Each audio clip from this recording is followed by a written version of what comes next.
થઈએ એ જ અમારી પ્રાર્થના છે.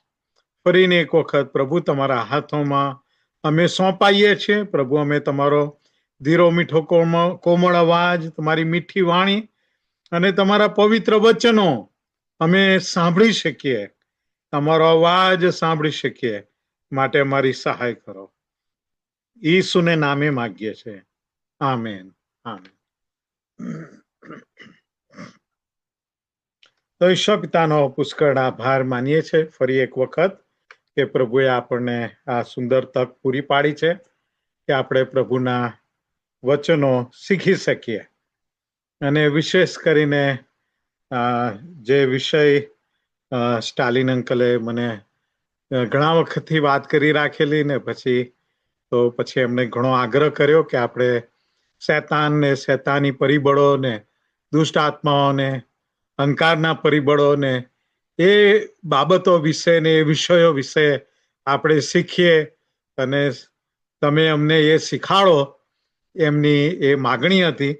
અને એટલે પછી આખરે મેં ઘણી પ્રાર્થનાઓ સાથે એ બાબતને મેં સ્વીકારી અને મેં કહ્યું સારું, આપણે એ બાબતો વિશે આપણે જોઈશું. અને ગયા મહિને પણ આપણે એ જ બાબતો વિશે શીખતા હતા. અને આજે પણ જે જોવા માંગીએ છીએ કે શૈતાનના છેતરનારા જુદા જુદા સ્વરૂપો, શૈતાનના છેતરનારા જુદા જુદા સ્વરૂપો, એના વિશે આપણે જોવા માંગીએ છીએ. છેતરી નાખે તેવા સ્વરૂપો ધારણ કરીને શૈતાન લોકોને છેતરે છે અને પાપમાં પાડીને નુકસાન કરે છે, અથવા શારીરિક રીતે અને આર્થિક રીતે પણ શૈતાન નુકસાન કરે છે.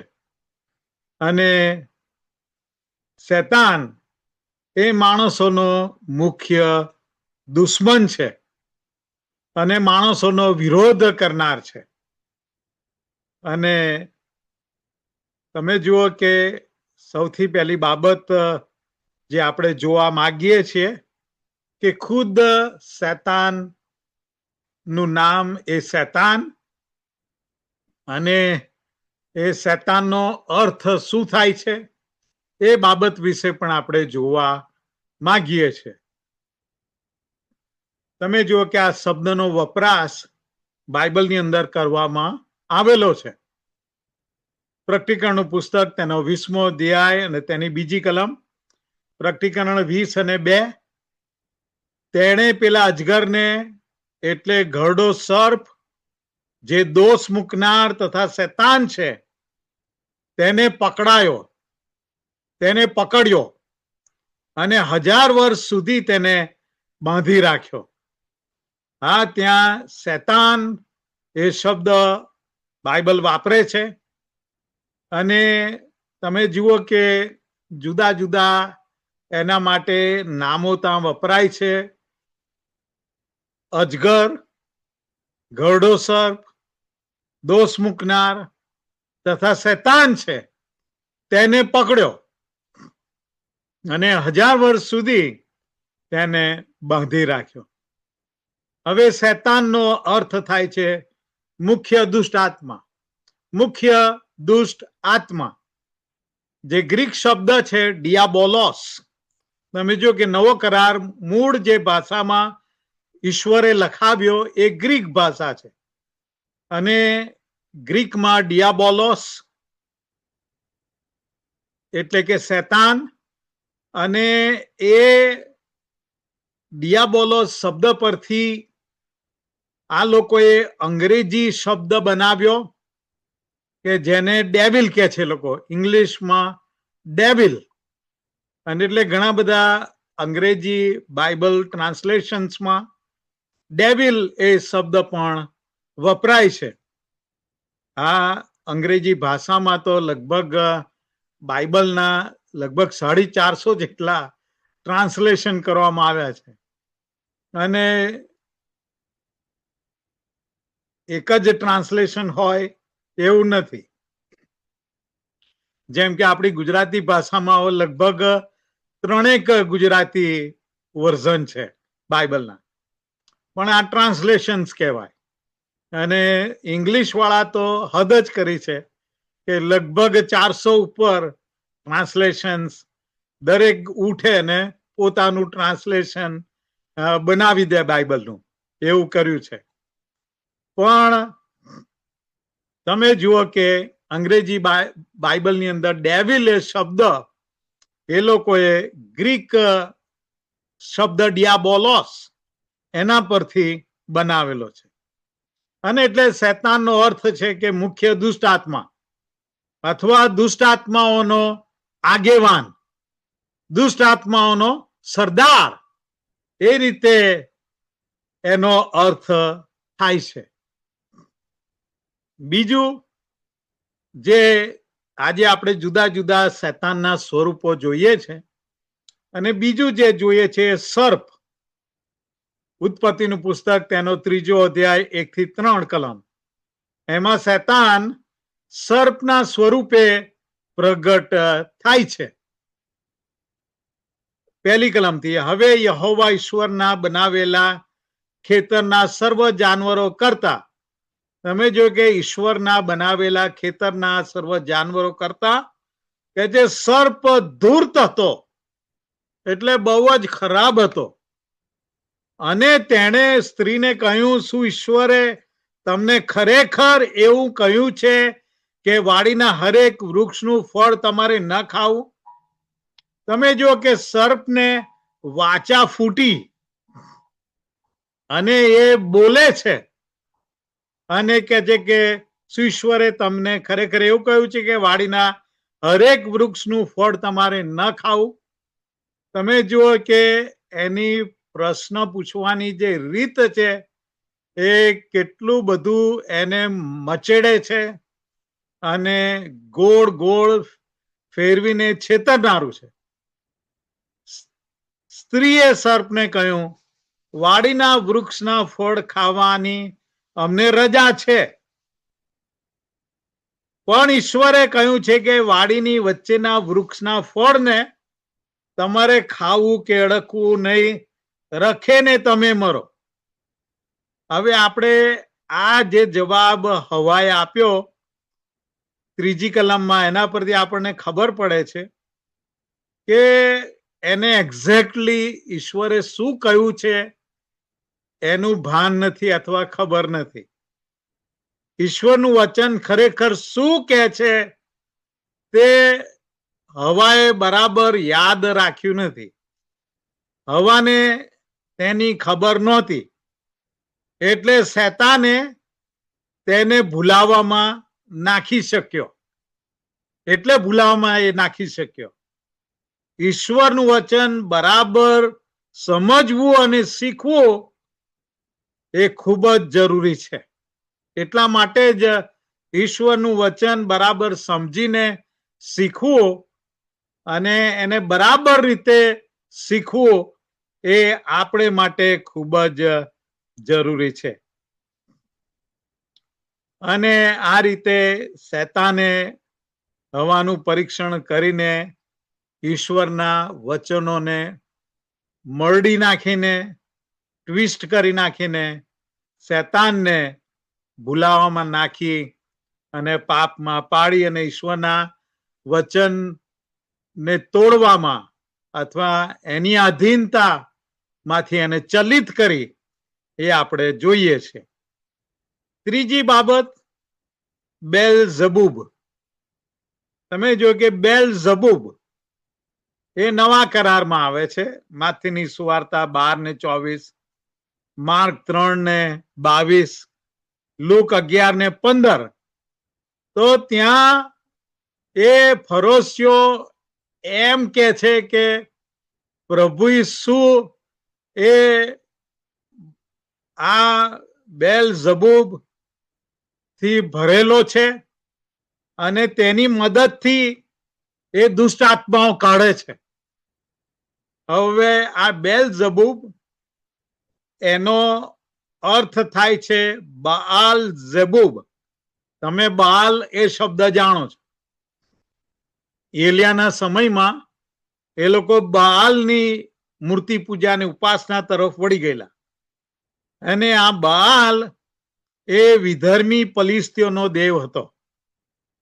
અને આ બેલઝબૂબ એ ખૂબ જ ઊંચી દરજ્જાનો દુષ્ટ આત્મા છે.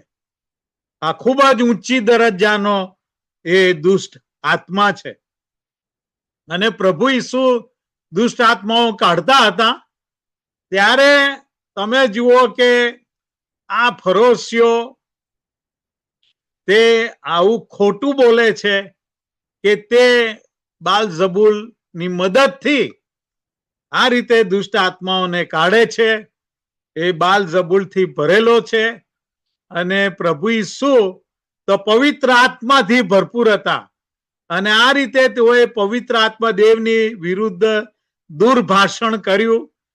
અને પ્રભુ ઈસુ એ વખતે કહે છે કે જે કોઈ કહે છે કે મારી વિરુદ્ધ બોલે કે મારી વિરુદ્ધ પાપ કરે તો એ તો માફ કરવામાં આવશે, પણ પવિત્ર આત્મા દેવની વિરુદ્ધ બોલેલું અને કરેલું પાપ માફ કદી જ નહીં કરવામાં આવશે. એ પ્રભુએ ત્યાં વચન ત્યારે આપ્યું હતું. અને એટલે તમે જો કે બાલઝબૂબ એ ઊંચી દરજ્જાનો દુષ્ટ આત્મા હતો. હવે ચોથી બાબત કે પ્રકાશના દૂતનો દેખાવ શેતાન લે છે. પ્રકાશના દૂતનું સ્વરૂપ એ લે છે. બીજો કોરિન્થી તેનો 11મો અધ્યાય ને તેની 14મી કલમ. બીજો કોરિન્થી 11:14. અને એમાં કઈ આશ્ચર્ય નથી, કેમ કે શેતાન પોતે કે છે પ્રકાશના દૂતનો વેશ લે છે. આ પ્રકાશના દૂતનો વેશ શેતાન લે છે. એમાં તો કઈ આશ્ચર્ય પામવા જેવું નથી, પણ એ બહુ જ મોટી છેતરપિંડી છે. અને ભલભલાને એ છક કરી નાખી શકે અને છેતરી શકે. આ ખૂબ જ સુંદર દેખાવ પરિધાન કરીને શેતાન આ રીતે પ્રકાશના દૂતનો દેખાવ લઈને લોકોને છક કરી નાખે છે. હા, લોકોને આકર્ષે છે. હા, ત્યાં એ આકર્ષણ ઊભું કરે છે અને લોકો છેતરાઈ જાય છે અને સમજી નથી શકતા કે કળી શકતા નથી કે આ તો શેતાન છે. શેતાને એ પ્રકાશના દૂતનો દેખાવ લીધો છે અને એ લઈ શકે છે. પાંચમી બાબત ગાજનાર સિંહ. હા, ગાજનાર સિંહ તરીકે 1 પિત્તર 5મો અધ્યાય અને 8મી કલમ. 1 પિત્તર 5 અને 8. સાવચેત થાઓ, જાગતા રહો, કેમ કે તમારો વૈરી શેતાન ગાજનાર સિંહની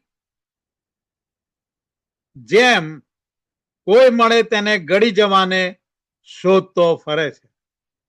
આ ગાજનાર સિંહની જેમ શેતાન એ વૈરી અથવા શત્રુ એ આવે છે.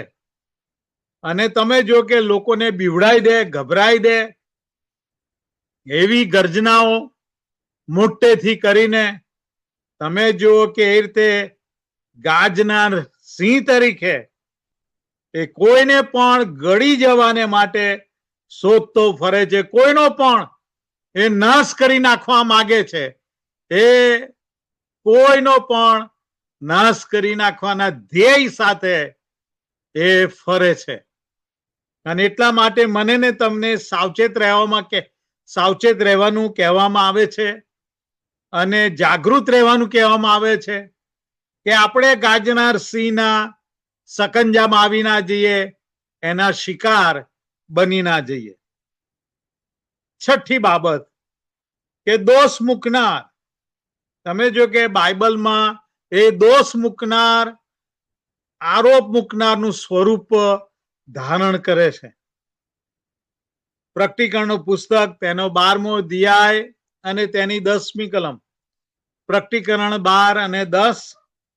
ત્યારે આકાશમાં મેં મોટી વાણી બોલતા સાંભળી કે હવે તારણ, પરાક્રમ, અમારા ઈશ્વરનું રાજ્ય તથા તેમના ખ્રિસ્તનો અધિકાર આવ્યા છે.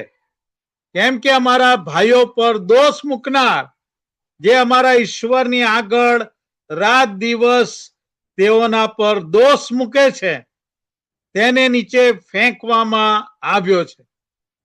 તમે જુઓ કે ભાઈઓ પર એટલે કે વિશ્વાસીઓ પર, આ પ્રભુના સેવકો પર, ખ્રિસ્તી વિશ્વાસીઓ પર તમે જુઓ કે ખોટા દોષ મૂકે છે, ખોટા આરોપ મૂકે છે અને કહે છે કે રાત દિવસ તેઓ પર દોષ મૂકે છે.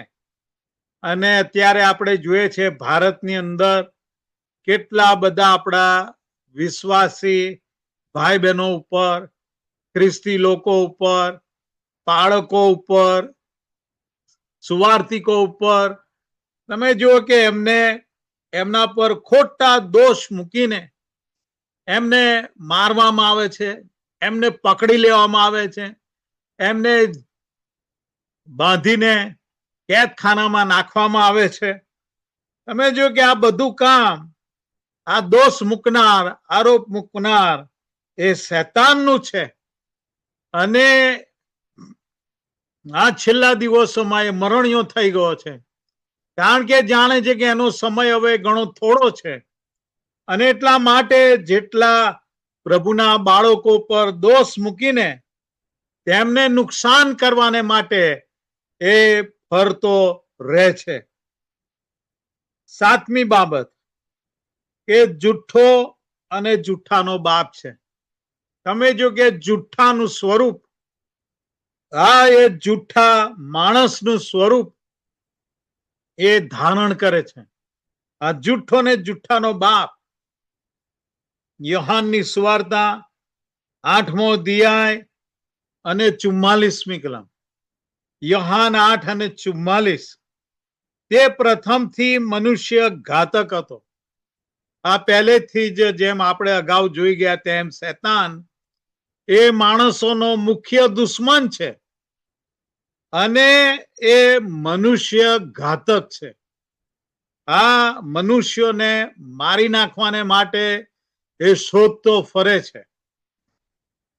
હા, એ મનુષ્ય ઘાતક હતો અને તેનામાં સત્ય નથી, તેથી તે સત્યમાં સ્થિર રહ્યો નહીં. તમે જો કે સત્યમાં સ્થિર રહ્યો નહીં. હા, એ તો સ્વર્ગમાં હતો, રાઈટ? સ્વર્ગમાં તો આખું સત્યતાનું વાતાવરણ છે. સ્વર્ગમાં એણે સત્યનો ત્યાગ કર્યો અને એને ત્યાંથી કાઢી મૂકવામાં આવ્યો. યોહાનની સુવાર્તા 14મો અધ્યાય અને 6ઠી કલમ. પ્રભુ ઈસુએ કહ્યું કે માર્ગ, સત્ય તથા જીવન હું છું. પ્રભુ ઈસુ ખુદ પોતે સત્ય છે અને એણે સ્વર્ગમાં જ સત્યનો ત્યાગ કર્યો. આ પ્રભુ ઈસુનો નકાર કર્યો, પ્રભુ ઈસુનો ત્યાગ કર્યો. એ સ્વર્ગીય સત્યમાં સ્થિર રહ્યો નહીં અને ત્યાંથી એને કાઢી મૂકવામાં આવે છે, કારણ કે સત્યમાં સ્થિર રહ્યો નહીં. અને ત્યાં બાઇબલ કે છે જ્યારે તે જૂઠું બોલે છે ત્યારે તે પોતાથી જ બોલે છે, કેમ કે તે જૂઠ્ઠો અને જુઠ્ઠાનો પિતા છે કે છે. આ જ્યારે તે જૂઠું બોલે છે તે પોતાથી જ બોલે છે, કારણ કે પોતે જ એ જૂઠ્ઠો છે અને જુઠ્ઠાનો બાપ છે કે છે. એ જુઠ્ઠાનો પિતા છે. અને એટલે સઘળું જૂઠ નો જો સ્ત્રોત હોય તો એ શૈતાન પોતે છે. બધું જ જુઠ્ઠાણું એ શૈતાનમાંથી ઉદ્ભવે છે અને શૈતાનમાંથી નીકળે છે. અને એટલે જુઠ્ઠાણું એ કેટલું ભયંકર બાબત છે એમ બાઇબલ આપણને કહે છે કે દરેક જુઠ્ઠાણાનો સ્ત્રોત, એનું ઉદ્ભવ સ્થાન એ શૈતાન છે. અને માટે જ 10 આજ્ઞાઓમાંની એક આજ્ઞા છે કે આપણે જુઠ્ઠું બોલવું નહીં. અને એટલે આપણે એનાથી દૂર રહેવું અને સત્યને વળગી રહેવું એ મારા ને તમારા માટે જરૂરી છે. કારણ કે સત્ય પ્રભુ ઈસુ ખ્રિસ્ત છે. જ્યારે જુઠ્ઠાણું શૈતાનમાંથી નીકળે છે અને આપણે એ જુઠ્ઠાણાથી અને જૂઠથી અને જુઠ્ઠાણું બોલવાથી આપણે અલિપ્ત રહેવાની અને દૂર રહેવાની પુષ્કળ અગત્યતા છે. 8મી બાબત કે જુઠ્ઠો પ્રબોધક. આ એ જુઠ્ઠો પ્રબોધક માથીની સુવાર્તા 7મો અધ્યાય અને 15મી કલમ પ્રભુ ઈસુના શબ્દો છે. જે જુઠ્ઠા ઉપદેશકો ઘેટાને વેસે તમારી પાસે આવે છે, પણ માહે ફાડી ખાનાર વરુના જેવા છે, તેઓ સંબંધી સાવધાન રહો. તમે જુઓ કે પ્રભુ ઈસુ આપણને કહે છે કે તમે એવાથી સાવધાન રહો. તમે જુઓ કે જુઠ્ઠો ઉપદેશક એ ઘેટાનો વેશ લે છે. અને એટલે આપણે આ માટે એ બહુ ડિફિકલ્ટ છે, વેરી ડિફિકલ્ટ ટુ આઈડેન્ટિફાય ધેમ. હા, તેમને ઓળખવા ખૂબ જ અઘરી વાત છે વાલાઓ.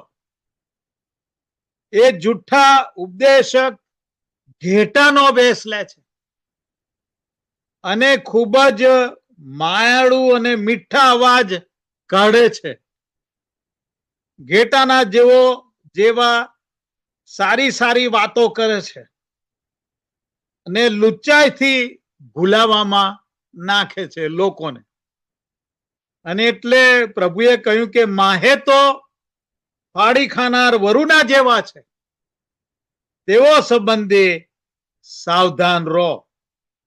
તમે જો કે શૈતાન એ જુઠ્ઠો ને જુઠ્ઠાનો બાપ છે અને એ પોતે જ જુઠ્ઠો ઉપદેશ કરે છે અને જુઠ્ઠો ઉપદેશ કરનાર એના માણસો છે કે જે તમે જુઓ કે ઘેટાનો વેશ લઈને આવે છે. તમને એક જ દાખલો આપું. ઘણીવાર તમે રસ્તા ઉપર અહીં અમેરિકામાં તો જોયા હશે નહીં, સુટેડ બુટેડ હોય, ટાઈ બાય પહેર્યું હોય, બૂટ પહેર્યા હોય અને લોકોને ભૂલાવામાં નાખવા માટે મશગુલ હોય. બહારથી તો જોરદાર દેખાય. હા, ઘણા બધા યહોવાના સાક્ષીઓ અને જે પેલા મોર્મોન્સ વ્હાઈટ શર્ટ પહેરીને આવે, એકદમ વ્હાઈટ સફેદ શર્ટ, મોર્મોન્સ તો બધા. અને તમે જુઓ કે આપણે અક્ષરશ આ દેશમાં આવું બનતું જોઈ શકીએ છીએ. અને ભલા એમના છટકાની અંદર સપડાઈ જતા હોય છે. અને એકવાર એમના હાથોમાં સપડાય એટલે પછી એમાંથી બહાર નીકળવું બિલકુલ સહેલું નથી હોતું. એવું લોકોએ મને કહ્યું છે કે એકવાર જો એમાં પકડાય પછી બહાર નીકળવું બહુ જ અઘરું હોય છે. બીજો પિત્તર 2 અધ્યાય ને 1 કલમ. બીજો પિત્તર 2 અધ્યાય અને 1 કલમ. ઇઝરાયેલી લોકોમાં ખોટા પ્રબોધકો પણ ઉભા થયા હતા. તમે જો કે સંત પિત્તર પોતે આપણને કહે છે કે જે પોતે યહૂદી અને ઇઝરાયેલી હતા અને સાથે સાથે પ્રભુ ઈસુના બહુ ખાસ શિષ્ય હતા.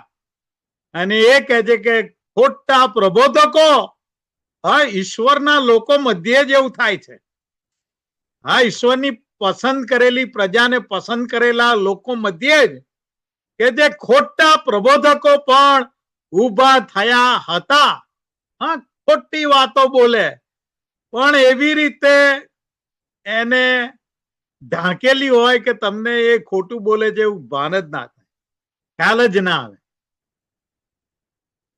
આ ખોટા પ્રબોધકો પણ ઉભા થયા હતા, તેમ તમારામાં પણ ખોટા ઉપદેશક, હા, એ ખોટા ઉપદેશક છે, લોકોને ગેરમાર્ગે દોરે છે, પણ લોકોને ખબર ના પડે કે એમને ગેરમાર્ગે દોરી રહ્યા છે, એ ખબર જ ના પડે, અને એ ખોટા માર્ગે ચાલ્યા જ જાય, ચાલ્યા જ જાય, ચાલ્યા જ જાય.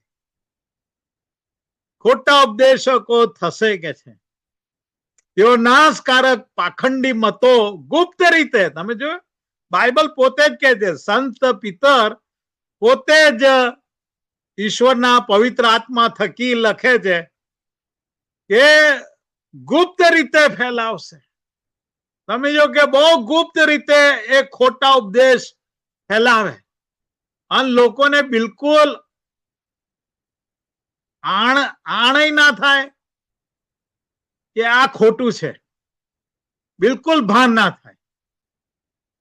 અને આપણે જાણીએ છીએ ઉત્પત્તિના 3 અધ્યાયમાં જેમ આપણે હમણાં વાંચ્યું તેમ કે હવાને ગેરમાર્ગે દોરીને શેતાને તેને પાપમાં પાડી અને પછી હવા મારફતે આદમને પાડ્યો. જો કે આદમે તો જાણી જોઈને પાપ કરેલું, અને એટલા માટે તમે જો કે બાઇબલ વારંવાર પાપની શરૂઆત માણસોમાં ક્યાંથી ગણાય છે? માણસ દ્વારા. આ માણસ દ્વારા કે છે કે પાપ પેઠું આદમ દ્વારા, એમ કહેવામાં બાઇબલ આપણને જણાવે છે. અને તમે જો કે ગુપ્ત રીતે ખોટો ઉપદેશ ફેલાવશે, અને જે પ્રભુએ તેઓનો ઉદ્ધાર કર્યો તેમનો પ્રભુ ઈસુનો પણ નકાર કરીને પોતાને માથે ઉતાવળે નાશ વહોરી લેશે. આ ખોટા ઉપદેશકોને શિક્ષા તો કરવામાં આવશે. અત્યારે કૃપાનો સમય ચાલી રહ્યો છે, એટલે ઘણીવાર એકદમ પ્રભુ ઈસુ શિક્ષા નથી કરતા, પણ ચોક્કસ શિક્ષા તો આવશે કે જે પોતાને માથે ઉતાવળે નાશ વહોરી લેશે. 9મી બાબત આપણે જોઈએ છીએ, અને તો પરીક્ષણ કરનાર. તમે જો કે શૈતાન એ પરીક્ષણ કરનારનું સ્વરૂપ લે છે. ત્યાં આપણે વાંચીએ છીએ માથીની સુવાર્તા તેનો 4થો અધ્યાય અને તેની 3જી કલમ, માથી 4 અને 3. અને પરીક્ષણ કરનારે તેમની પાસે આવીને, કોની પાસે? પ્રભુ ઈસુની પાસે. અને ત્યાં બાઇબલ એનું નામ આપે છે પરીક્ષણ કરનાર. આ પરીક્ષણ કરનારનું સ્વરૂપ એ ધારણ કરે છે. ઈસુની પાસે આવીને કહ્યું, જો તું ઈશ્વરનો દીકરો છે તો આ પથ્થરને કહે કે તેઓ રોટલી થઈ જાય. તમે જો કે શારીરિક પરીક્ષણ લાવે છે, કારણ કે પ્રભુ ઈસુ 40 દિવસોથી એમણે ઉપવાસ કરેલો અને કાંઈ ખાધું નહોતું, અને પુષ્કળ ભૂખમાં એમના શરીરમાં હતી. અને આ રીતે તમે જો કે પરીક્ષણ કરનાર શારીરિક પરીક્ષણ કરે છે. પછી આપણે જોઈએ છે કે બીજું પરીક્ષણ એમના જીવ ઉપર કરે છે. કે છે કે બહુ ઊંચા મંદિર ઉપર, મકાન ઉપર એમને લઈ જાય છે, અને પછી કે છે કે તું તારી જાતને અહીંયાથી નીચે પાડી નાખ. અને તે એટલે કે ઈશ્વર પોતાના દૂતોને આજ્ઞા કરશે કે તને પોતાના હાથો પર ધરી રાખે. તમે જો કે ગીત શાસ્ત્ર 91 માંથી એ કલમો ટાંકે છે. શૈતાન હા પોતાને હેઠળ પાડી નાખ, નીચે પાડી નાખ અને પોતાના જીવનો અંત લાવી દે. તમે જો કે એના જીવ ઉપર જીવનો નાશ કરવા માટે નું પરીક્ષણ કરનાર પરીક્ષણ લાવે છે. અને પછી ત્રીજું જે ક્ષેત્ર જેના પર એને પ્રભુ ઈસુ નું પરીક્ષણ કર્યું એ તો એમનો આત્મા છે, એમનો આત્મા. અને પછી શૈતાન પ્રભુ ઈસુને કહે છે કે ઊંચા પહાડ પર કેમ ઊંચી જગ્યાએ લઈ જઈને કહે છે કે આખી દુનિયાની ના શહેરોને, જગતનું ઝાકમ જોડ, જગતની જાહો જલાલી અને એવું બધું બતાવે છે અને કે છે આ મારું છે. શું કે છે? આ મારું છે. કઈથી તારું? તે ઉત્પન્ન કરેલું. તમે જો કે આખી પૃથ્વી તો ઈશ્વરે ઉત્પન્ન કરી અને કે છે આ બધું મારું છે કે છે, અને આ બધું તને આપીશ જો તું મારે પગે પડીને મારું ભજન કરે તો. તમે જો કે આત્માથી ને સત્યતાથી ભજન તો આપણે કેવળ ઈશ્વરનું જ કરવાનું, શૈતાનનું નહીં. યોહાન 4:24 પ્રમાણે. અને આ રીતે તમે જો કે પ્રભુ ઈસુના આત્મા ઉપર એ પરીક્ષણ લાવે છે ને પ્રભુ કે છે શૈતાન આગો જા કે છે, કારણ કે લખેલું છે કે તું તારા દેવ ઈશ્વરનું જ તું ભજન કર કે. અને શૈતાન પરીક્ષણ કરનાર 3 વાર હારી ગયો, કારણ કે પ્રભુ ઈસુ ઈશ્વરના વચનની તલવાર વાપરતા હતા. આ ઈશ્વરનું વચન તેઓ બોલતા હતા અને ઈશ્વરના વચનની 2 ધારી તલવાર નો ઉપયોગ કરતા હતા. અને શૈતાન એટલે હારી ગયો અને કે જે અમુક સમય સુધી, અમુક સિઝન સુધી પ્રભુ ઈસુને મૂકીને ત્યાંથી નાસી ગયો અને દૂતોએ આવીને પ્રભુ ઈસુની સેવા કરી. અને ચોક્કસ પ્રભુ ઈસુને દૂતો દ્વારા ખોરાક અને પાણી આપવામાં આવ્યા છે એવું મારું માનવું છે.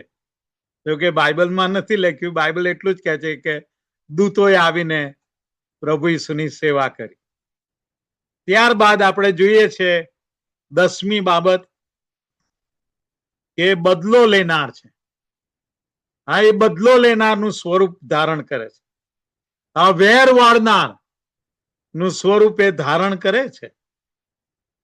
ગીતશાસ્ત્રનું પુસ્તક તેનો 8મો અધ્યાય અને 2જી કલમ, ગીતશાસ્ત્ર 8:2.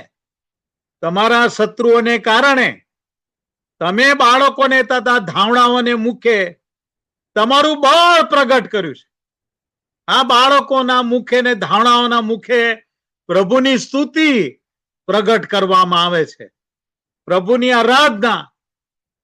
હા, પ્રભુની આરાધનામાં બહુ જબરજસ્ત શક્તિ ને સામર્થ્ય ને બળ હોય છે. શત્રુને તથા વૈરીને તમે શાંત પાડો. શત્રુને તથા વૈરીને તમે શાંત પાડો. આ જગ્યાએ જો તમે અંગ્રેજીમાં વાંચો તો ત્યાં લખ્યું છે કે ટુ સાયલન્સ ધ ફો. એનું ગુજરાતી ટ્રાન્સલેશન શત્રુ કર્યું છે. And the Avenger. અને એવેન્જર નું ટ્રાન્સલેશન ગુજરાતીમાં વૈરી કર્યું છે કે વૈરીને તમે શાંત પાડો. અને એટલે તમે જો કે એ બદલો લેનાર, એ વેર વાળનાર છે અને એ વેર વાળે છે, એટલું યાદ રાખીએ. અને એટલા માટે મારે ને તમારે બહુ જ સાવચેતી ભર્યું જીવન જીવવાની જરૂર છે, કારણ કે એ વેર વાળનાર છે અને બદલો લેનાર નું સ્વરૂપ લઈને બદલો લે છે. 11મી બાબત કે દુષ્ટ. આ એ દુષ્ટ નું સ્વરૂપ ધારણ કરે છે. આ એ દુષ્ટ છે. 1 યોહાન 5:19. 1 યોહાન 5:19. આપણે ઈશ્વરના છીએ અને આખું જગત તે દુષ્ટની સત્તામાં રહે છે. આખું જગત તે દુષ્ટની સત્તામાં રહે છે. આ એ દુષ્ટની સત્તામાં આખું જગત છે એમ બાઇબલ કહે છે. આ એ દુષ્ટ નું સ્વરૂપ ધારણ કરે છે એવું આપણે જાણીએ છીએ. અંગ્રેજી બાઇબલ એને ઇવિલ વન એટલે કે દુષ્ટ ની સત્તામાં આખું જગત છે. તમે જો કે હાલના આપણે દાખલા જોઈએ તો જે હમાસ છે કેટલું દુષ્ટ છે, ભયંકર દુષ્ટતા કરે છે. આ દરેક બાબત એ જૂઠાણામાં ફેરવે છે લોકો, અને એટલા દુષ્ટ છે કે પોતાના લોકોને પણ મારી નાખતા ખચકાતા નથી. આ ઇઝરાયલ પર તો હુમલા કરે છે, પણ પોતાના જ ગાઝાના લોકોને પણ મારી નાખતા એ લોકો ખચકાતા નથી. એવા ઘણા બધા દ્રશ્યો છે. આ જે ઈરાનનો આયોતોલ્લા ખોમેની છે, તમે જો કે દુષ્ટ છે.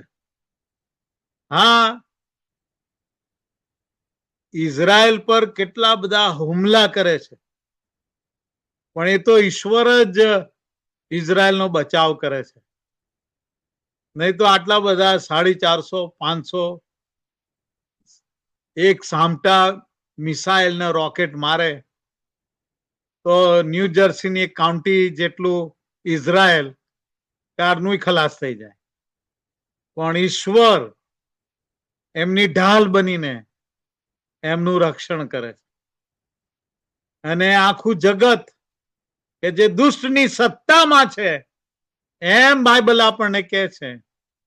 અને એટલે આપણે એ વાત વિશે સાવધાન ને સાવચેત રહેવાની જરૂર છે કે શેતાન એની દુષ્ટતામાં આપણા પર હુમલા કરીને આપણને નુકસાન ના પહોંચાડી દે. 12મી બાબત કે સ્વાપદ એમ શબ્દ બાઇબલ વાપરે છે. ઇંગ્લિશમાં બીસ્ટ, જાનવર નું સ્વરૂપ. પ્રકટીકરણ 13મો અધ્યાય ને 1લી કલમ. પ્રકટીકરણ 13:1. પછી મેં એક સ્વાપદને સમુદ્રમાંથી નીકળતું જોયું. તેને 10 શિંગડા તથા 7 માથા હતા, અને તેના શિંગડા પર 10 મુગટ તથા તેના માથા પર ઈશ્વર નિંદક નામો હતા.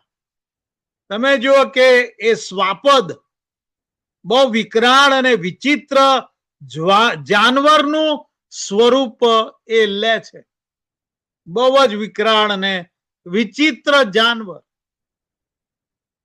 આ જેને 10 શિંગડા ને 7 માથા ને તમે જુઓ કે કેટલું વિકરાળ. અને પ્રકટીકરણ 13:18 કહે છે કે આ જે સ્વાપદ છે તેનો આંકડો છે 666, 666, અને 666 ની છાપ એ લેવડાવે છે. આ શેતાનનો નંબર 6 છે. અને તમે જો કે આ રીતે એક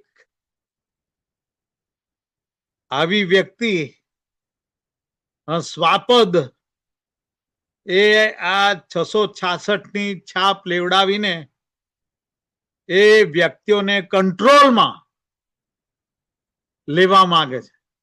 વ્યક્તિઓની ઉપર કાબુ મેળવી લેવા માંગે છે.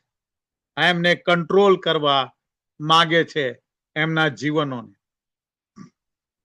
અને એ ખરેખર વિકરાળ અને વિચિત્ર જાનવરનું સ્વરૂપ એ ધારણ કરે છે.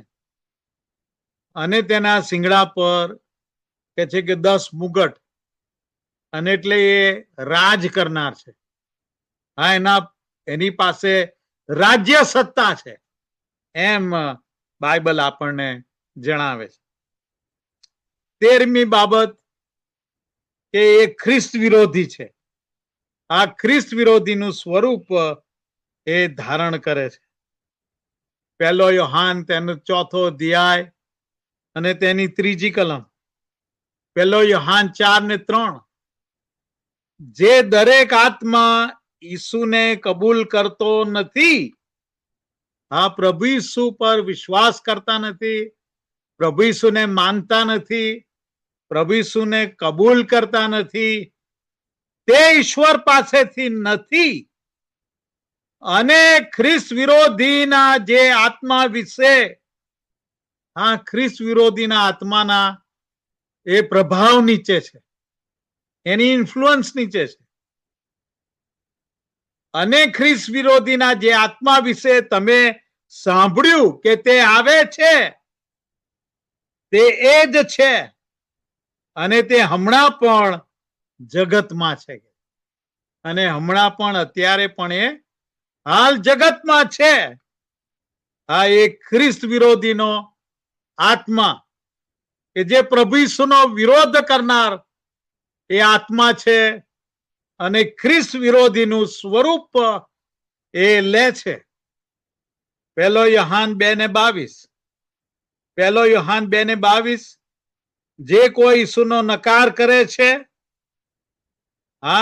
બાઇબલ કે છે આપણને કે જે કોઈ ઈસુનો નકાર કરે છે અને કે છે તે ખ્રિસ્ત નથી, એ ખ્રિસ્ત નથી, તેના જેવો જૂઠો બીજો કોણ?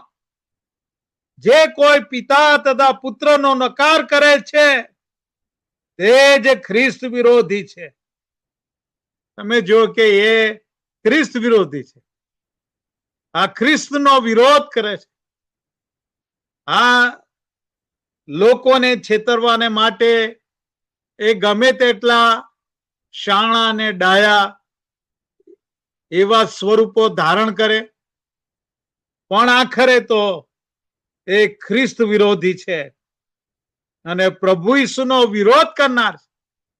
તમે જો કે અત્યારનું મિડલ ઈસ્ટનું જે યુદ્ધ છે ઇઝરાયલની સામેનું ને, એ ચોખ્ખું જ પ્રભુ ઈસુનો વિરોધ કરવા માટે છે. કારણ કે શૈતાન જાણે છે કે પ્રભુ ઈસુ એમના બીજા આગમનમાં એ જૈતુન પહાડ ઉપર આવવાના છે, યરૂશાલેમ આવવાના છે. અને એટલા માટે જ એ જગ્યાને પૃથ્વીની પીઠ ઉપરથી ને પૃથ્વીના નકશા પરથી જ એને નષ્ટ કરી નાખીએ તો પછી ત્યાં ના આવે, એવું એનું આર્ગ્યુમેન્ટ છે. પણ એ ખોટી વાત છે. એ પ્રમાણે એ કરવા માંગે છે પણ એ થઈ શકતું નથી. પણ એના માટે એ યુદ્ધ ચાલુ ને ચાલુ જ છે. છેક એ દિવસથી કે મે 14, 1948 કે જ્યારે એ ઇઝરાયલ દેશનો ફરી જન્મ થયો અને અસ્તિત્વમાં આવ્યું, એ દિવસથી જ આ યુદ્ધ કોઈને કોઈ સ્વરૂપે ચાલુ જ છે ઇઝરાયલને નષ્ટ કરવા માટે. શૈતાનને એ બિલકુલ ગમ્યું નથી અને શૈતાન પૃથ્વીની પીઠ ઉપર ઇઝરાયલ ને જોવા માંગતો નથી અને પસંદ કરેલી પ્રજા ઈશ્વરની છે અને એટલા માટે ઈશ્વરના પસંદ કરેલા લોકો ઉપર હુમલા કરે છે. અને સાથે સાથે ખ્રિસ્તીઓ પણ ઈશ્વરના પસંદ કરેલા લોક છે. આ પ્રભુ ઈસુની એ કન્યા છે અને એના પર એ હુમલા કરે છે ને એની સખત સતાવણી કરે છે.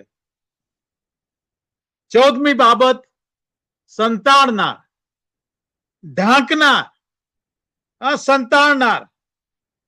પોતાનું ખરું રૂપ અને ખરી ઓળખ એ સંતાડી દે છે, એને સંતાડનાર. પોતે ખરેખર કોણ છે તે ઢાંકી દે છે. 2 કોરિન્થી 11મો અધ્યાય તેની 14 અને 15 કલમ. 2 કોરિન્થી 11, 14 અને 15. અને એમાં કઈ આશ્ચર્ય નથી, કેમ કે શૈતાન પોતે પ્રકાશના દૂતનો વેશ લે છે તમે જો કે એ પ્રકાશના દૂતનો વેશ લે છે. તેથી જો તેના સેવકો પણ ન્યાયપણાના સેવકોનો વેશ લે તો તે કઈ મોટી વાત નથી. તેઓના કામ પ્રમાણે તેઓનો અંત થશે કે છે. તમે જો કે શૈતાન કોઈ રીતે જાણે કે કાળો કાળો કે અથવા સિંગડા વાળો એવી રીતે આવતો નથી. હા, એ પોતાનો દેખાવ એ સંતાડે છે. આ પોતાનું રૂપ એ ઢાંકી દે છે અને તે ખરેખર કોણ છે એ લોકો સમજી જાય, પામી જાય એવી એની બિલકુલ ઈચ્છા નથી. અને એટલે આ રીતે આપણે જે અભ્યાસ કરીએ છીએ બાઇબલમાંથી એના વિશે એ પણ એને ગમતું નથી, એટલું યાદ રાખીએ. અને એટલે તમે જુઓ કે એ પ્રકાશના દૂતનો વેશ લઈને લોકોને છેતરે છે અને એમને ઉલ્લુ બનાવે છે. હા, એમને ઊંધા પાડે છે આ રીતે. હા, પણ આપણામાં અને બાઇબલની જે કહેવત છે કે વૃક્ષ પોતાના ફળથી ઓળખાય છે. બહારથી ભલે ગમે તેટલું લીલુંછમ હોય પણ એના કાર્યોથી ને એના ફળથી તમે એને પારખી. એ લોકોને છેતરે છે અને લોકોને ભૂલાવામાં નાખે છે. છેલ્લી બાબત આપણે જોઈએ કે વિનાશનો પુત્ર. આ વિનાશનો પુત્ર, આ બધો વિનાશ કરનાર અને નુકસાન કરનાર એવો વિનાશનો પુત્ર છે. વિનાશનો એ રૂપ અને સ્વરૂપ ધારણ કરે છે. બીજો થેસાલોનિકી તેનો બીજો અધ્યાય તેની 3 થી 4 કલમ.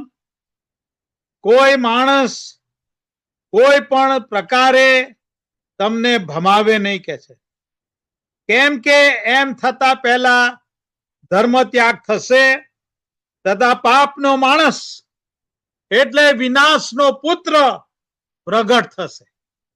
તમે જુઓ કે વિનાશનો પુત્ર છે.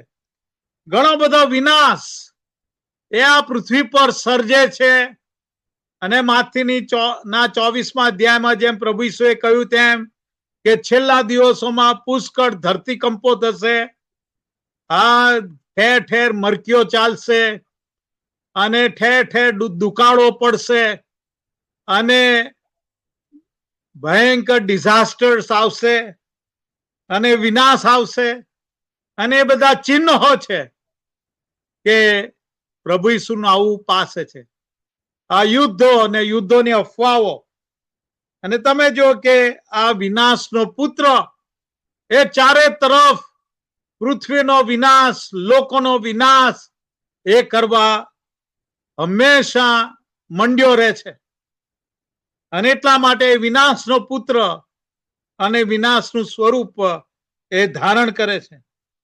અને એટલા માટે કે જે કોઈ માણસ કોઈ પણ પ્રકારે, તમે જુઓ કે આપણે તો અત્યારે લગભગ 15 આ શૈતાનના સ્વરૂપો વિશે જોયું, પણ આ કલમ આપણને એમ કે છે, આપણે આ કલમ પરથી જોઈએ છે કે જગતમાં તો શૈતાન બહુ જ પ્રકારના વિવિધ સ્વરૂપો ધારણ કરે છે. ખૂબ જ પ્રકારના વિવિધ સ્વરૂપો ધારણ કરે છે કે ગમે તેમ કરીને લોકોને ઈશ્વરથી દૂર લઈ જવા માટે. કેટલી બધી પ્રકારના દેવદેવીઓ છે, રાઈટ? અને 33.5 કરોડ. તમે જુઓ કે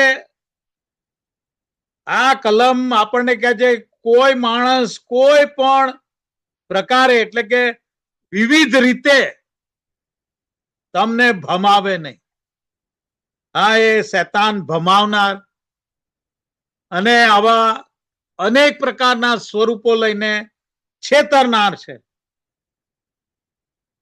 અને આ જગતમાં શૈતાન બહુ જ પ્રકારના વિવિધ સ્વરૂપો ધારણ કરે છે કે ગમે તેમ કરીને લોકોને ઈશ્વરથી દૂર લઈ જાય અને ઈશ્વરથી, સાચા ઈશ્વરની ઓળખથી એમને અલિપ્ત રાખે, દૂર રાખે, એના માટે પ્રયત્નો કરે છે. અને આ રીતે આપણે જોઈએ છીએ કે તમે જુઓ કે શૈતાન વિવિધ પ્રકારના સ્વરૂપો ધારણ કરી શકે છે, અને એમ કરીને લોકોને ઈશ્વરની સાચી ઓળખથી દૂર રાખવા મથે છે, અને ઘણીવાર એમાં એ સફળ પણ થાય છે અને લોકોને ઈશ્વરથી દૂર લઈ જાય છે. ઈવન વિશ્વાસીઓને પણ એ ભૂલથાપ ખવડાવી દે છે અને ભૂલાવામાં નાખે છે. અને એટલા માટે મારે ને તમારે ઈશ્વરના વચનોની અંદર હંમેશા આપણે ઊંડાણથી ઈશ્વરના વચનો સમજવા અને શીખવા, એ આપણા સારાને માટે, ભલાને માટે છે. અને શૈતાનના એવા દેખાવ અને સ્વરૂપો અને જુદી જુદી રીતે શૈતાન આપણને ભૂલાવવામાં નાખવા પ્રયત્ન કરે ત્યારે આપણે પારખી જઈએ બાબતને, અને આપણે પોતે પોતાની જાતને શૈતાનના હુમલાઓથી અને નુકસાનથી બચાવી લઈએ.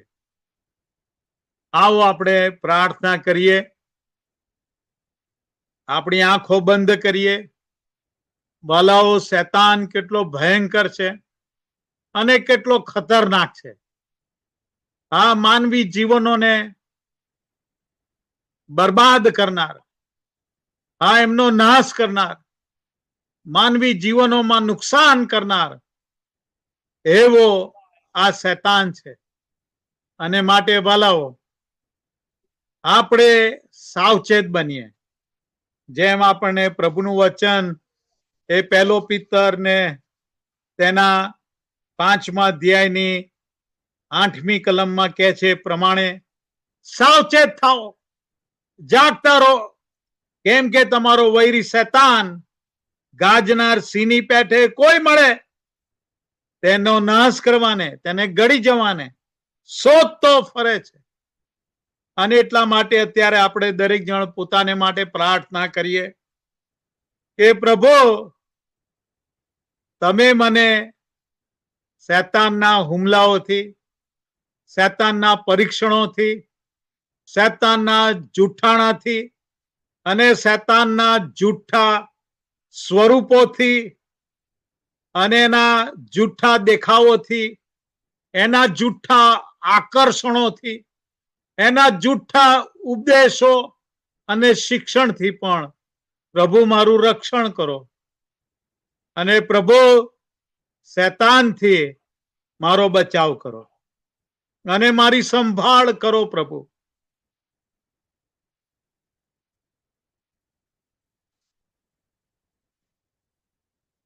શૈતાન વિશે સાવચેતી ભર્યું જીવન હંમેશા, દરેક પળ, દરેક સમય, દરેક સંજોગોમાં જીવવાની પ્રભુ તમે અમારી સહાય કરો. પ્રભુ, એ જ અમારી પ્રાર્થના છે.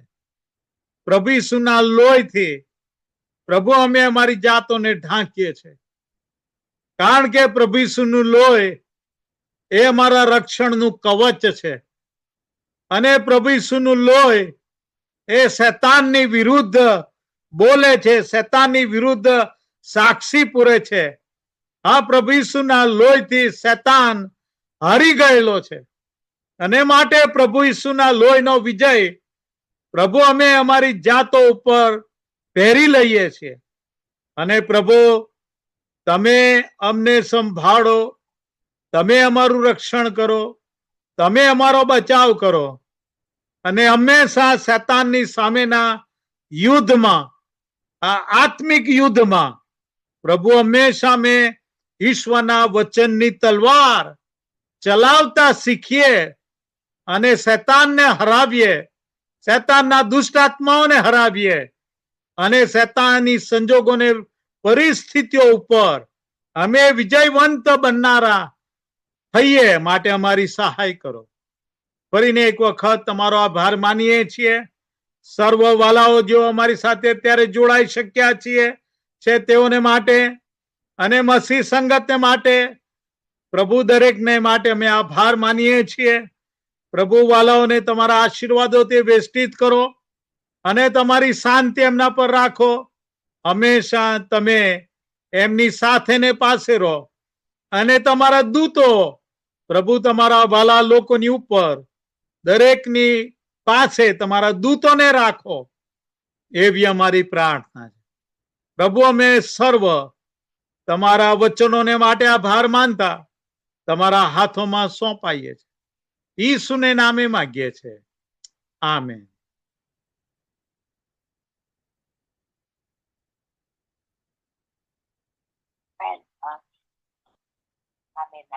બહુ સુંદર વચન તમે આપ્યું. પોતાના ચેતનના રાજ્યના બીજા 15 સ્વરૂપો તમે અમને બતાવ્યા કે જેનાથી આપણે ચેતવાનું છે અને આપણે પ્રભુના વચનમાં એની પ્રાર્થનામાં